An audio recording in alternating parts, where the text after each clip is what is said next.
చేరువచ్చిన మీకందరికీ ప్రభు అయిన యేసుక్రీస్తు నామమున ప్రేమ వందనాలు.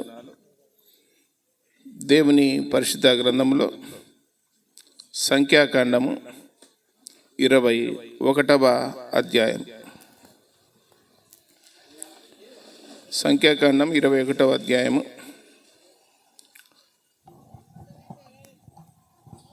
4వ వచనం నుండి చదువుతున్నా. వారు ఏదోము దేశమును చుట్టి పోవలనని హోరు కొండ నుండి ఎర్ర సముద్ర మార్గముగా సాగినప్పుడు మార్గ ఆయాసము చేత జనుల ప్రాణము సమస్యలను కాగా ఈ అరణ్యములో ప్రజలు దేవునికి మోషేకును విరోధముగా మాటలాడి, ఈ అరణ్యములో చచ్చుటకు ఐగుప్తులో నుండి మీరు మమ్ము ఎందుకు రప్పించితిరి? ఇక్కడ ఆహారం లేదు, నీళ్లు లేవు, చవిసారములు లేని ఈ అన్నము మాకు అసహ్యమైనదనిరి. అందుకు యెహోవా ప్రజల్లోనికి తాపకరమైన సర్పములను పంపెను. అవి ప్రజలను కరవగా ఇశ్రాయేలులో అనేకులు చనిపోయిరి. చిన్న మాట ప్రార్థన చేద్దాం. పరలోకపు తండ్రి, మహిమగల దేవ, యేసు ప్రభువా, మీ పాదములకు వేలాది స్తోత్రములు నాయన. మా జీవానికి మా ప్రాణానికి మూలమైన రక్షకుడా, మీకు స్తోత్రములు చెల్లిస్తున్నా. ఎక్కడ 2-3 నా నామమున కూడియుందురో వారి మధ్యన ఉంటాను సెలవిచ్చిన రక్షకుడా, మా మధ్యన ఉన్నందుకు మీకు స్తోత్రములు దేవా, స్తోత్రములు.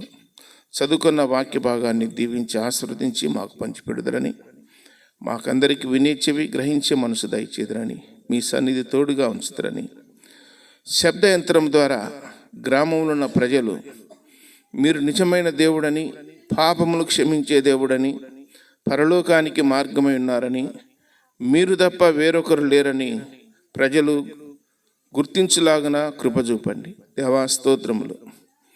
వాక్యం ద్వారా దర్శించి సమస్త ఘనత మహిమ ప్రభావాలు మీరు పొందుదురని ప్రియరక్షకుడైన యేసుక్రీస్తు వారి ఘనమైన నామమున ప్రార్థించి దీనులమై వేడుకొనుస్తున్నాము తండ్రి, ఆమేన్. ప్రియమైన వారులారా, దైవ గ్రంథంలో సంఖ్యాకాండం 21వ అధ్యాయం 4 నుండి కొన్ని వచనాలు చదివినాం. మరి ముఖ్యంగా నా పేరు దేవదాస్, మాది కోటపాడు. అయితే నేను నంద్యాలలో ఉన్నాను.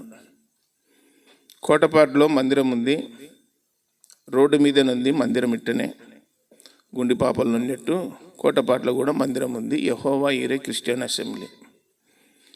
1992 నుండి అక్కడ మందిరం ఉంది. మరి ఆ గ్రామంలో 1978వ సంవత్సరంలో మా నాన్న దేవుణ్ణి నమ్ముకున్నాడు. కోటపాడు గ్రామము మొత్తము విగ్రహారాధనతో నిండిన గ్రామం. ఆ గ్రామములో చర్చి లేదు. ఆ గ్రామములో ఉన్న వారి పేర్లంతా కూడా అంతా చెన్నయ్య గారే ఉండేది. అంతా మార్కాపురం చెన్నునికి మొక్కుబడి చేసుకొని, వెంట్రుకలు పెంచుకొని, గుండ్లు కొట్టించుకొని అక్కడ పూజలు చేస్తారు.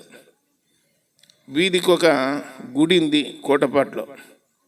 ఆ విధంగా ఇప్పుడు కూడా ఆ మూఢభక్తి పోక ఇప్పుడు కూడా భజన చేస్తున్నారు ఊర్లో.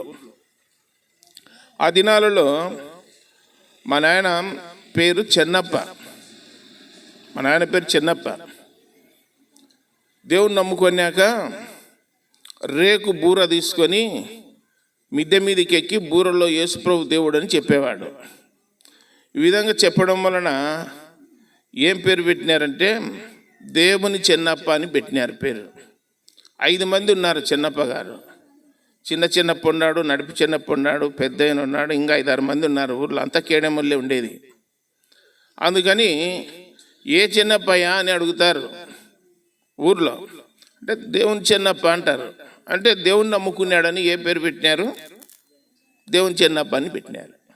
సరే, మొత్తం మీద దేవుని నమ్ముకున్నారు. ప్రార్థనకు ఎర్రగుంట్లకు కానీ సిరివెళ్ళకు కానీ ప్రార్థనకు పోతారు, ఆదివారం పూట ప్రార్థనకు. మరి ఈ ఊర్లో నీళ్ళు కూడా గుండిపాపల్లో నీళ్ళు ప్రార్థనకు నంద్యాలకు పోతారు, కోయలకుంట్లకు పోతారు, మీ బుద్ధి పుట్టినట్టు ఎక్కడైనా పోతారు. అయితే గుండిపాపల్లో మందిరం లేనప్పుడు ఎక్కడైనా పోవచ్చు. మందిరము ఇక్కడ ఉన్నప్పుడు ఛార్జీలు పెట్టుకొని పోయి ప్రయాసపడి ఆయాసపడాల్సిన అవసరము లేదు. నువ్వు ఎక్కడికి వెళ్ళినా దేవుని వాక్యమైనది, దేవునికి ప్రార్థన చేసేది. కాబట్టి కోటపాట్లో కూడా ఇట్లనే వాక్యం చెప్తుంటే కొందరు నమ్ముకున్నారు. యేసుప్రభు నందు విశ్వాసం ఉంచి హృదయంలో చేర్చుకున్నారు యేసుప్రభును ఒక 5-6 మంది. వారిని బట్టి దేవుడు మాకు సమృద్ధిగా ఇవ్వడం వలన మందిరం కట్టినాం 92లో. ఒక 5-6 మంది దేవుని నమ్ముకుంటే మాకు సపోర్టుగా మందిరం కట్టినాం. గుండిపాపల్లో కూడా ఇన్ని రోజులు మందిరం లేదు. ఎట్లా పడితే అక్కడ ప్రార్థనకు వెళ్ళేవాళ్ళు. ఊర్లో వాళ్ళు వచ్చే ఎక్కడైనా వాక్యం వింటారు వెళ్ళిపోతారు, ఎక్కడ వాక్యం చెప్పినా కానీ ఒక మందిరం అంటుంటే ఒక ప్రత్యేకత ఉంటుంది. అంటే ఈ ఊర్లో మందిరం లేదని కానీ నేను చెప్పేది, ప్రతి ఒక్కరికి ఇండ్లు ఉందా లేదా? ప్రార్థన అయినాక ఎవరింటికి వాళ్ళు పోతారా లేదా? మందిర్లకు పోతారా? పోరు కదా, ఎవరింటికి వాళ్ళే. అట్లనే దేవుని యందు భయము, భక్తి, నిష్ఠ, యథార్థత, సత్యము, ప్రేమ, మంచితనము, న్యాయము, దేవుని దయ ఎక్కడైతే ఉంటుందో అక్కడ దేవుడు ఉంటాడు. ఎక్కడ అల్లరితో కూడిన నీచమైన కార్యాలు ఉంటాయో అక్కడ దేవుడు ఉండడు. అది దైవగ్రంథంలో రాయబడింది. కాబట్టి కోటపాడులో 92లో మందిరం కడితే దాదాపు ఇప్పుడు 100 మంది నమ్ముకున్నారు. 2 మందిరాలు ఉన్నాయి. మందిరాలు ఎందుకు 2 ఉన్నాయంటే, ఒక వ్యక్తిని నమ్మి సేవ చేయమని పెట్టింటే ఆ వ్యక్తి నాకు నచ్చలేదని చెప్పి వేరే సాట పెట్టుకున్నాడు. అక్కడన్నా ఉన్నాడంటే అక్కడ లేడు, చెడగొట్టి వెళ్ళిపోయినాడు, ఇంకా ఆ సంధి లేడు, వేరే ఊరు చేరినాడు. సరే, మొత్తం మీద నేనేం చెప్తున్నానంటే, మందిరము అనేది ఊర్లో ఉండినప్పుడు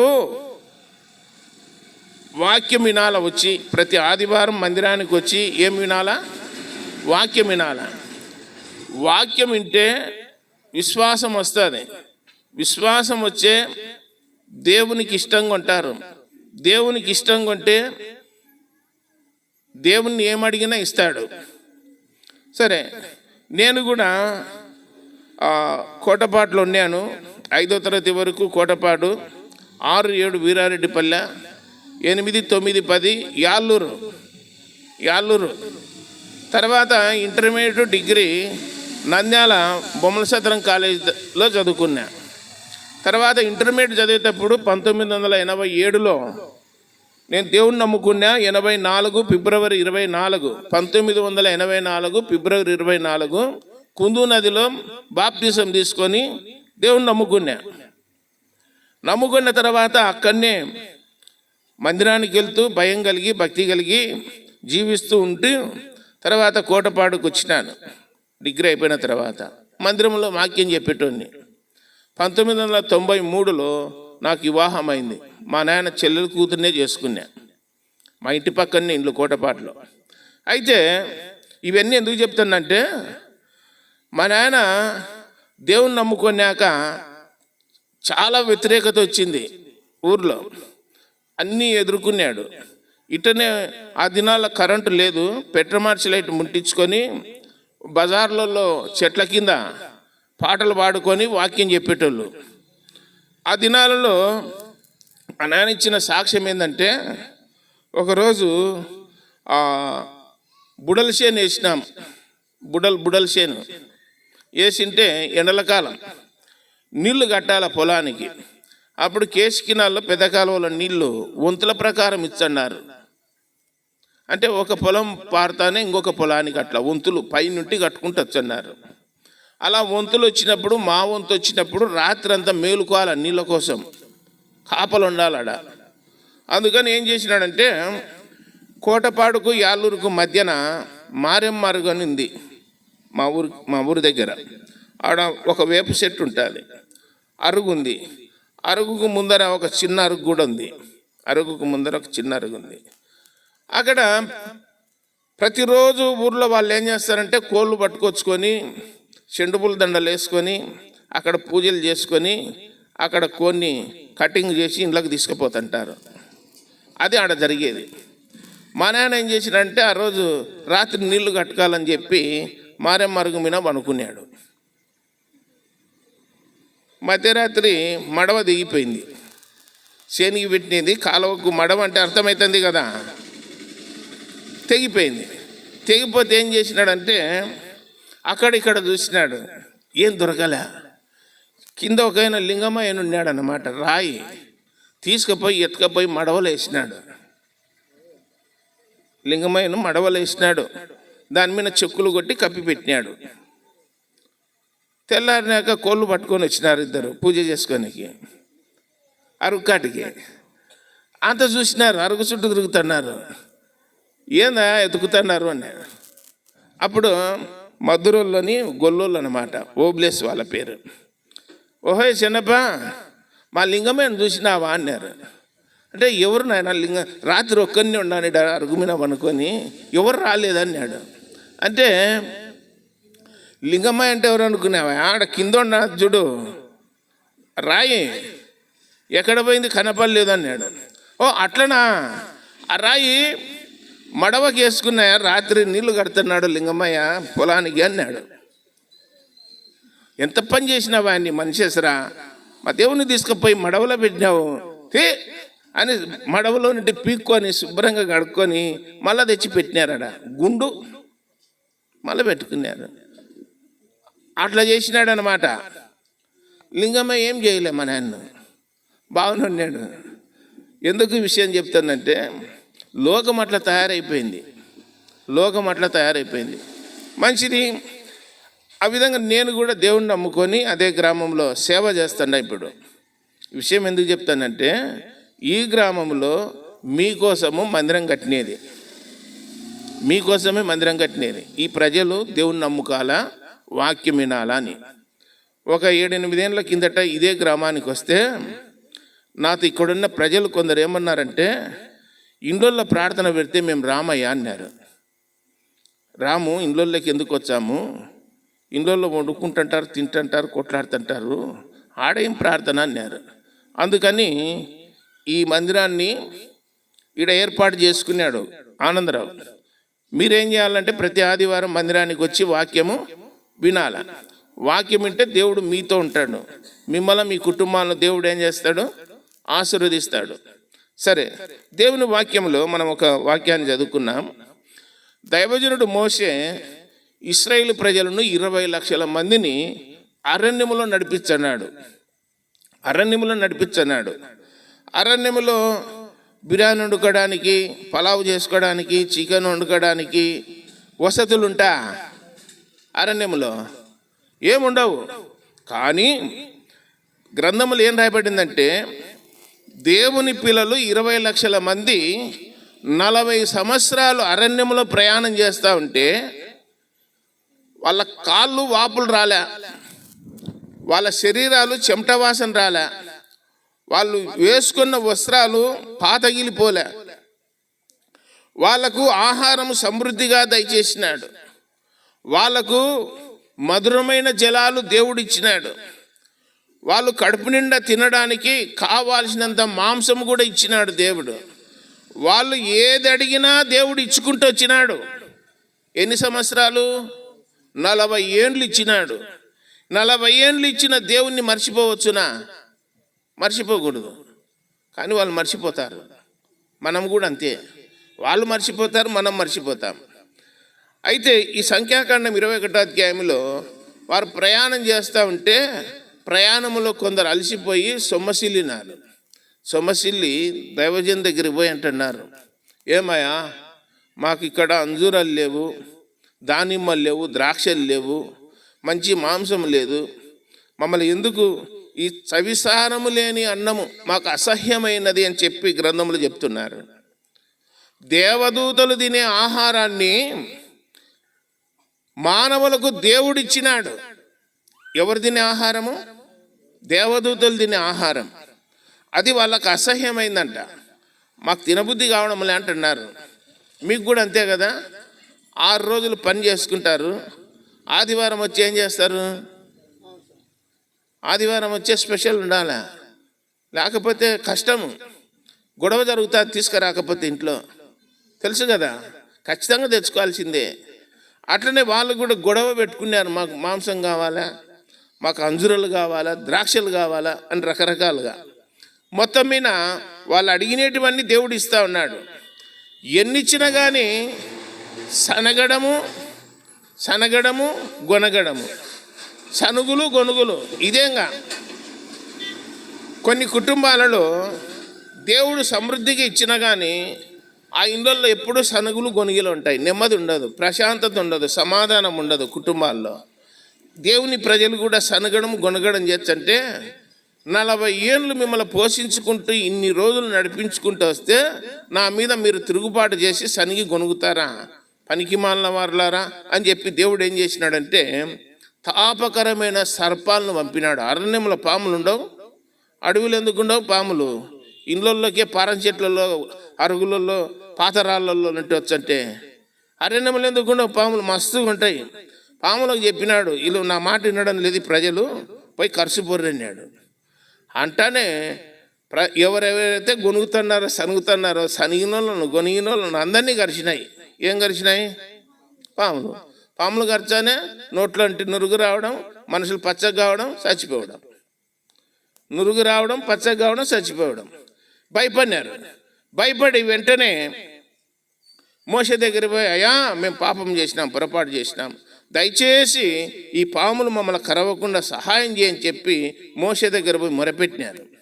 అప్పుడు మోషే పోయి దేవునికి చెప్పినాడు, ప్రభువా ఈ ఒక్కసారి వీళ్ళని క్షమించు నాయనా, పొరపాటు చేసినారు, ఈ పాముల ద్వారా కరవబడిన వాళ్ళు బ్రతికేటట్లు సహాయం చేయి, కృప చూపని చెప్పి దేవుని పాదాలు పట్టుకున్నాడు మోషే. అప్పుడు వెంటనే దేవుడు అన్నాడు, వీళ్ళంతా బ్రతకాలంటే నేను చెప్పినట్లు చేయన్నాడు. చెప్పు ప్రభువా ఏం చేయాలని అన్నాడు. ఏం లేదు, ఒక ఇత్తడి సర్పాన్ని తయారు చేయి, అది ఒక స్తంభం మీద పెట్టు, ఆ స్తంభంకెళ్ళి ఎవరైతే చూస్తారో కరవబడిన ప్రతివాడు ఆ ఇత్తడి సర్పంకెళ్ళి చూస్తే బ్రతుకుతారు, లేకపోతే సచ్చారు అన్నాడు. చూడడం సులువా కాదా? కళ్ళతో ఆ గుర్తుకెళ్ళి చూడర్రి అన్నాడు. స్తంభం పైన ఒక ఇత్తడి సర్పము విగ్రహం ఉంది అన్నమాట, బొమ్మ, దానికి వెళ్ళి చూడర్రి బతికిపోతాడు అన్నాడు దేవుడు. మోషే ఇత్తడి సర్పం చేసి అరణ్యంలో పెట్టినాడు. దానికి వెళ్ళి చూసిన ప్రతి ఒక్కడు, కరవబడిన ప్రతివాడు ఏమైనాడు? బ్రతికినాడు. తర్వాత మేము చూడము, మాకేం పనింది దానికి వెళ్ళి దున్నికి అన్న వాళ్ళంతా ఏమైనారు? చనిపోయినారు. ఇందులో చాలా సింపుల్. చూసిన ప్రతివాడు బ్రతికినాడు, చూడను అని చెప్పి మొండికేసుకున్నాడు, చచ్చినాడు. యేసు ప్రభు దేవుడు అని విశ్వాసం ఉంచితే, నమ్మకం ఉంచితే, హృదయంలో చేర్చుకుంటే వాళ్ళు బ్రతుకుతారు. యేసు ప్రభు మాకు అక్కర్లేదంటే వాళ్ళు చచ్చారు. ఎట్లా చచ్చారంటే, లోకం ఇడిచినాక, ఈ లోకంలో కాదు, భూలోకంలో కాదు, ఈ లోకం ఇడిచినాక చస్తారంటే పాతాళం లేక నరకానికి పోతారని దైవగ్రంథం చెప్తుంది. ఇదేదో బెదిరియడానికో భయపెట్టడానికి కాదు. యేసు ప్రభు వాక్యము బైబిల్లో చాలా స్పష్టంగా ఉంది. నేనే మార్గము, నేనే సత్యము, నేనే జీవము, నా ద్వారా తప్ప ఎవడును తండ్రి యొద్దకు రాడు, అనగా పరలోక రాజ్యము చేరడు అని ఖచ్చితంగా చెప్పినాడు యేసు ప్రభు. భూలోకములున్న ఏ మానవుడైనా సరే పరలోకం వెళ్ళాలంటే దానికి మార్గం ఎవరు? యేసుక్రీస్తే. యేసుక్రీస్తు లేకుండా ఏ మనుషుడు వెళ్ళడానికి లేదు పరలోకం. అలాగే యేసు ప్రభు కూడా చెప్పినాడు యోహాను సువార్త 6వ అధ్యాయంలో 3వ అధ్యాయము 19వ వచనంలో ఇలాగ చెప్పినాడు, మనిషి కుమారుడు ఆకాశానికి భూమికి మధ్యన వ్రేలాడదీయబడతాడు. వ్రేలాడదీయబడిన యేసుక్రీస్తు వైపు భూలోకములో ఉన్న ఏ మానవుడైనా సరే శిలువ వేయబడిన యేసుక్రీస్తుకెళ్ళి ఎవరైతే చూస్తారో, ఆయనకెళ్ళి ఎవరైతే చూస్తారో వాళ్ళు బ్రతుకుతారు అని చెప్పి గ్రంథంలో రాయబడింది. ఆ రోజు ఇత్తడి సర్పంకెళ్ళి అరణ్యములో ఉన్నటువంటి ప్రజలు కరవబడిన ప్రతివాడు ఇత్తడి సర్పంకెళ్ళి చూసినప్పుడు బ్రతికినారు. ఈరోజు ప్రభు అయిన యేసుక్రీస్తు సుమారు 2024 సంవత్సరాల కిందట ఇజ్రాయెల్ దేశంలో యెరూషలేం పట్టణానికి వెలుపట కలవరి కొండపైన యేసు ప్రభు శిలువ వేయబడినాడు. ఆ శిలువ వేయబడిన యేసుక్రీస్తు వైపు ఎవరైతే చూస్తారో వారేమవుతారు? బ్రతుకుతారు అన్నాడు. యేసుక్రీస్తు వైపు చూస్తేనే బ్రతికేది. ఆయనకెళ్ళి చూడకపోతే యేసు ప్రభు మాకు అక్కర్లేదంటే నష్టపోయేది మనమే, భంగమైపోయేది మనమే. కాబట్టి యేసు ప్రభు భంగం కాడు, యేసు ప్రభు ఎప్పుడు నష్టపోడు. కాబట్టి దైవ గ్రంథాన్ని పరిశీలన చేసినప్పుడు లోకములో దుష్టుడు అనేవాడు ఉన్నాడు, సాతానుడు అనేవాడు ఉన్నాడు. వాడు ఏం చేస్తున్నాడంటే యేసు ప్రభు వాక్యాన్ని వినకుండా, మందిరానికి రాకుండా, పాట పాడుకోకుండా, వాక్యం చదవకుండా వాడు ఏం చేస్తున్నాడంటే ప్రతి ఒక్కరికి సెల్ ఫోన్లు ఇచ్చినాడు. గుండి పాపంలోనే కాదు, ప్రతి నంద్యాలలో అట్టనే ఉన్నారు, కోటపాట్లు అట్టనే ఉన్నారు, ప్రతి గ్రామంలో అట్టనే తయారైనారు. ఏముంది? ప్రతి ఒక్కరి దగ్గర సెల్ ఫోన్ ఉంది. సెల్ ఫోన్కు అతుక్కపోయినారు. తెలుసు కదా మీకు, సెల్ ఫోన్కు అతుక్కపోయినారు. దాంట్లో ప్రపంచంలో ఉన్న చెడు అంతా దాంట్లోనే ఉంది. ప్రపంచంలో ఉన్న చెడు అంతా దాంట్లోనే ఉంది. ఏం మంచివి చూస్తున్నారు అనుకున్నారా మీరు? ప్రపంచం చెడిపోయింది, గ్రామాలు చెడిపోయినాయి, కుటుంబాలు చెడిపోయినాయి అంటే దానికి కారణం సెల్ ఫోనే. యేసు ప్రభు వాక్యము, దేవుని మాటలు, ప్రార్థన, దైవ సంబంధమైన వాతావరణము, భయము, భక్తి అనేది ఏ కుటుంబంలో లేదు. ఏవుని ఇష్టం చొప్పున వాడు ప్రవర్తిస్తున్నాడు. ఇళ్ళల్లో ములాజేం లేదు, అట్టనే జరుగుతుంది. ఇదంతా చూస్తున్నాడు పైన దేవుడు. ఇప్పుడున్న పరిస్థితులు ఎట్లున్నాయంటే నోవహు దినాల్లో ఉండినట్లు, లోతు దినాల్లో ఉండినట్లు, అలాగే నోవహు దినాలు లోతు దినాల్లో ఉండినట్లు మనిషి కుమారుడి దినాల్లో ఉంటుందన్నాడు. ఇల్లు కట్టేవాడు ఇల్లు కడతా ఉన్నాడు, పెళ్లి చేసుకునేవాడు పెళ్లి చేసుకుంటున్నాడు, నారు నాటేవాడు నారు నాటుతున్నాడు. ఇండ్లు కట్టుచు, పెళ్లి చేసుకొనొచ్చు, నారు నాటుచు, సంతోషించుచు, తినుచు, త్రాగుచు, సుఖించుచు ఉండిరి. అంతలో జల ప్రళయము వచ్చేను అని రాయబడింది. కాబట్టి దినాలు ఎట్లయిపోయినాయంటే మంచి చెప్తే, మంచి చేద్దామని చెప్తే కీడు ఎదురవుతుంది. అలాంటి పరిస్థితులు ఉన్నాయి ఇప్పుడు. కాబట్టి సాతానుడు ఏం చేసినాడంటే ఒక్కొక్కరిని బంధించేసినాడు. కొందరిని సారాయికి, కొందరిని బార్లకు, కొందరిని సెల్లుకు, కొందరికి రకరకాల లోకములు ఉన్నాయి కదా, జూదము, మటక, రకరకాలవన్నమాట, విగ్రహారాధన, రకరకాలవి. ఎవరిని ఎక్కడ బంధించాలని అక్కడ బంధించేసినాడు సాతానుడు. ఆ బంధకాల నుంచి విడిపించుకొని దేవుని దగ్గరికి రావాలంటే మాత కాదులేనా అంటున్నారు. మేము రాలేములేనా, మాత కాదు అంటున్నారు. దానికి ఒక ఉదాహరణ చెప్తాను, ఉపమానం చెప్తాను, బాగా వినండి. నిద్రబాబా కర్రీ ఉపమానం చెప్తా వినండి. ఆస్ట్రేలియా దేశంలో ఒక వేటగాడు ఉన్నాడు. అరణ్యంలోకి పోతాడు, తుపాకీ గన్ను తీసుకొని అరణ్యంలోకి పోతాడు. పోతే అరణ్యంలో అడవిలో పందులు ఉంటాయన్నమాట, అడవి పందులు. ఆస్ట్రేలియా దేశంలో పందులు ఎట్లుంటాయంటే తెల్లగా ఉంటాయి. గుండు పాపలు ఎట్లుంటాయి? పందులు నల్లగా ఉంటాయి. ఇక్కడ పందులు నల్లగా ఉంటాయి, ఆస్ట్రేలియా దేశంలో తెల్లగా ఉంటాయి. వేటగాడు రోజు అడవికి పోవడము, ఒక పందిని గన్నుతో కాలుస్తాడు, భుజాన వేసుకుంటాడు, టౌన్లోకి పోతాడు, దాన్ని అమ్ముకుంటాడు. అమ్ముకుంటే ఒక 200-300 వస్తాయి. వస్తే ఇంట్లో సరుకులు కొనుక్కొచ్చుకొని భార్య పిల్లలను పోషించుకుంటున్నాడు. అది ఆయన డ్యూటీ. వేటగాని డ్యూటీ ఏంటంటే, కర్తవ్యం ఏంటంటే ప్రతిరోజు అడవికి పోతాడు, పందిని వేటాడుతాడు, తెచ్చుకుంటాడు, టౌన్లో అమ్ముకుంటాడు, ఇల్లును పోషించుకుంటున్నాడు. ఇట్లా ఒక 5-6 ఏళ్ళు ఇట్టనే పోషించుకున్నాడు. ఒకరోజు స్నేహితుడు పోయినాడు వేటగాని దగ్గరికి. ఏమ్రా బాగుండావా అన్నాడు. బాగుండాను. ఎన్నేళ్ళైరా నువ్వు వేటాడబట్టి అన్నాడు. దాదాపు 5-6 ఏళ్ళు అయిందన్నాడు. మొన్న ఏమన్నా మిగిలించుకున్నావా నువ్వు? లేదన్నాడు. అంటే ఏం మిగిలించుకోలేదు, ఆటికాడికి సరిపోతుంది, కుటుంబానికి పిల్లల ఫీజు కట్టుకోనీకి, ఇంటి బాడికి కట్టుకోనీకి, పోషణకు సరిపోతుంది అన్నాడు. నీకు తిక్క పట్టింది, నీవు ఇట్లా కాదురా బ్రతకాల్సింది, నీకు ఒక ఉపాయం చెప్తాను, దాని ప్రకారం ఫాలోగా అన్నాడు స్నేహితుడు. వేటగాని స్నేహితుడు ఒక ఉపాయం చెప్పినాడు వేటగానికి. ఏమిటి ఆ ఉపాయం అంటే, ఈసారి డబ్బులు వచ్చే ఇంట్లోకి సరుకులు కొనాకు. నువ్వేం చేస్తావంటే శనగబ్యాళ్ళు, చక్కెర తీసుకొచ్చుకో, తెచ్చుకొని లడ్లు తయారు చేసుకో. ఒక బ్యాగు నిండా తయారు చేసుకో లడ్లు, ఒక 500 కానీ ఎన్ని కానీ లడ్లు. నువ్వేం చేస్తావంటే ఆ బ్యాగు అరణ్యంలోకి తీసుకుపో, అడవిలోకి. ఒక చెట్టు మీద కూర్చో, బ్యాగ్ ఎత్తుకొని పోయి చెట్టు మొదలు కాడ 1-2 లడ్లే. ఆ లడ్ల వాసనకు ఏమొస్తాయి? అడవి పందులు వస్తాయి అని ఒక ఇద్దరు చెట్టు ఎక్కి పైన కూర్చున్నాడు. కూర్చొన్నాక ఒక పంది వచ్చింది. పంది వచ్చి లడ్డు ఉంటే తినిందంట. తిన్నాక ఊరుకుంది ఆ పంది. ఊరుకొండలే, తన భాషలో పంది తనకు నిలవైనటువంటి పిల్లలను చుట్టుపట్ల వాటన్నిటిని పంది భాషలో తన భాషలో అన్నింటి పిలిచింది. పిలిచే పంది ఎట్లా అరిచేది తెలుసు కదా మీకు. ఆ అడవిలో అరిచేసరికి అన్ని పందులలో వచ్చినాయి, మంద వచ్చినాయి. మంద వచ్చానే మనోడు ఏం చేసినాడంటే బ్యాగు చేత పట్టుకొని నడుచుకుంటూ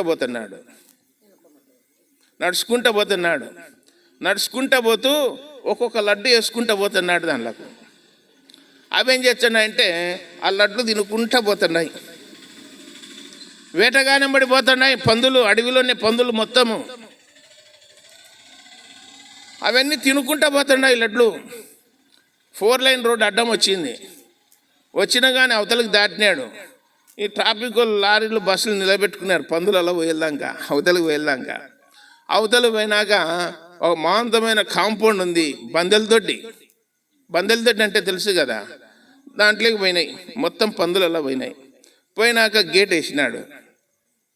అడవిలో ఉన్న పందులలో లోపలికి పోయినాక బయట గేట్ వేసినాక ఒక్కసాట మాత్రమే ఒక చిన్న గేట్ ఉంది. ఆ గేట్లో ఒక్క పంది మాత్రమే పడుతుంది. అది గేట్ అట్లా ఓపెన్ చేస్తానే పంది దూరం అవతలికి పోతుంది. మనకు బియ్యం ఆడిచ్చేటువంటి రైస్ మిల్ ఉంది కదా, రైస్ మిల్లులో వడ్లు ఎక్కడ పోస్తారు తెలుసా? పెద్ద గుంతలో పోస్తారు. ఇంతకుముందు పైన పోసేటోళ్ళు దానికి ఒక రంధ్రం ఉంటుంది, రంధ్రానికి చెక్క పెట్టింటారు. చెక్క పైకి ఎత్తుతానే వడ్లల్లో ఏమవుతాయి? కిందికి పోతాయి కదా. అట్లనే ఈ పందుల కాడ కూడా ఒక రంధ్రం ఉంది, చెక్క పైకి ఎత్తుతానే ఒక పంది మాత్రమే పోతానే మళ్ళీ చెక్క మోస్తాడు. అవేమవుతున్నాయంటే అది ఫ్యాక్టరీ, పందుల ఫ్యాక్టరీ, మాంసం అమ్మేది. ఒక పంది పోతానే మిషన్లో పడుతుంది, కటింగ్ అవుతుంది, దాని మాంసం డబ్బాలలో సీల్ అయ్యి ప్యాకింగ్ అయిపోయి ఇంటికి పోతుంది బాక్సులలో. మిగతా పందులలో లోపల ఉన్నాయి కదా కాంపౌండ్ లోపల, అవి అనుకుంటున్నాయంట, అది ముందు వారా, రంధ్రంలో దూరి ముందు వారా, అది ఎన్ని తింటుండో లడ్లు అనుకుంటున్నాయంట. మిగతా పందులు అది ఎన్ని తింటుండో లోపల, మనకంటే ముందు వారా, బాగా దండిగా తింటుంటుంది అనుకుంటున్నా. నిజంగా దండిగా తింటుంది. అది ఏమైంది? అది కటింగ్ అయ్యి డబ్బాలలో పోతుంది, ప్యాకింగ్ అయ్యి మాంసము. అట్లనే ఈ లోకంలో సాతానుడు ప్రజలకు లడ్లేసినాడు. లడ్లేచ్చే లడ్లు తినుకుంటూ పోతున్నారు సైతానంబడి. లాస్ట్కు పందిలతోటి గారికి తీసుకుపోయి పాతాళంలో దొబ్బుతున్నాడు. అర్థమైందా మీకు? ఇది యేసు ప్రభు గమనించి, వాయబ్బా నా ప్రజలు నేను సృష్టి చేసుకునేలను సాతానుడు డైవర్ట్ చేసి ప్రజలను ఇట్లా తిప్పి పాతాళం పంపించన్నాడే, వీళ్ళని ఎలాగైనా రక్షించాలా, ఎలాగైనా కాపాడాలని చెప్పి సృష్టికర్తన దేవుడు మానవుడిగా వచ్చి లోకంలో 33.5 సంవత్సరాలు జీవించి ఈ లోకంలో అద్భుతాలు చేసి ఆశ్చర్యకరాలు చేసి చనిపోయిన వాడిని బ్రతికించి సముద్రం మీద నడిచి గాలిని తుఫాను గద్దించి ఆయన దేవుడిగా రుజువు చేయబడినాడు ఈ లోకంలో. మరి ఆయన లోకంలో ఉన్న దుష్టుడు ప్రజలకు ఎర్రవేసి లడ్లేసి దేవుని కాడికి రాకుండా లోకం వైపు మళ్లించి నేరుగా పాతాళం వేటగాడు పందులనల్లా తీసుకుపోయి ఆ మాంసం యొక్క ఫ్యాక్టరీలో అమ్మివేసినట్లుగా దుష్టుడు ప్రజలందరినీ పాతాళానికి తీసుకుపోతున్నాడు. అది యేసుప్రభు గమనించి, మీరు పాతాళం కాదు పోవాల్సింది, పరలోకం పోవాలి. మానవులు ఎక్కడ పోవాలి? పరలోకం పోవాలి. పరలోకం పోవాలంటే ఏం చేయాలి? లడ్డు తినుకుంటూ ఉండేది కాదు. పరలోకం పోవాలంటే మందిరానికి రావాలా, మందిరానికి వచ్చి వాక్యము వినాలా, వాక్యం విని యేసుప్రభును సొంత రక్షకునిగా అంగీకరించాలా. యేసుప్రభే పరలోకానికి మార్గము. ఆయన పరలోకానికి తీసుకొని పోతున్నాడు మనల్ని. తీసుకుపోయేటప్పుడు మన పరలోకం పిలుచుకుపోయేటప్పుడు లోకములున్న దుష్టుడు మన ముందర చల్లుతూ ఉంటాడు. ఇవి ఏరుకుంటుండరు, ఇవి తింటుండరు, ఆటికి పోతే ఏమొస్తుంది, నా ఎంబడి రాడని సాతానుడు చెప్తూ ఉంటాడు. వాని మాటలు మనము పట్టించుకోకూడదు. వాని మాటలు పట్టించుకోకుండా విశ్వాసమునకు కర్తయు దాన్ని కొనసాగించేవాడైనా యేసు వైపు చూస్తూ మనం ముందుకు పోవాలని చెప్పి దైవగ్రంథంలో రాయబడి ఉన్నది. కాబట్టి మీకు చెప్పేది ఏంటంటే, ఇక్కడ మందిరం ఉంది, మీరు ఇట్లా వాక్యానికి అలవాటు పడి దేవునికి దగ్గరయ్యి దేవుని హృదయంలో చేర్చుకుంటే మీరు మీ కుటుంబాలు బాగుపడతారు. లేదంటే దుష్టుడు ఆ పందులకు లడ్లేసినట్టు లాస్ట్కి తీసుకుని పోయి బందెల దొడ్డలు దొల్లి తర్వాత ప్యాకింగ్ చేసి పంపించాడు పాతాళం. అక్కడ యుగాలు ఏముంటుంది తెలుసా? అగ్ని ఆరదు, పురుగు జావదు. అక్కడ యాతన అని రాయబడింది. అక్కడ యాతన, అక్కడ విడిపించే దిక్కు లేదు, విడిపించే నాదుడు లేడు అక్కడ. కాబట్టి దీపం ఉండగానే ఇల్లు చక్కబెట్టుకోవాలన్న రీతిగా మన బొందిలో ప్రాణం ఉండగానే ప్రభు అయిన యేసుక్రీస్తుని ఏం చేయాలా? సొంత రక్షకునిగా అంగీకరించాలా. అర్థమైంది కదమ్మా మీకు? కాబట్టి ఏది ఏమైనా కష్టమైనా నష్టమైన ఇబ్బంది అయినా ఆదివారం మాత్రం మందిరానికి ఎగరగొట్టకుండా దయచేసి రండి. ఈ మందిరం మీకోసమే ఉండేది, మీకోసమే మందిరం ఉండేది, ఆ ఇంటిళ్ళ కోసం కాదు. ఇంటైనా వాక్యం చెప్తాడు, మీరు వాక్యం విని బలపడాలని మేము కోరుకుంటున్నాం. మీరంతా యేసుప్రభుని నమ్ముకొని ఆయన సన్నిధిలో ఆశీర్వదింపబడాలని, మీరంతా దేవుని పిల్లలు కావాలని ప్రేమతో మనవి చేస్తున్నాను. దేవుడి తలంపులను దీవించునుగాక. చిన్న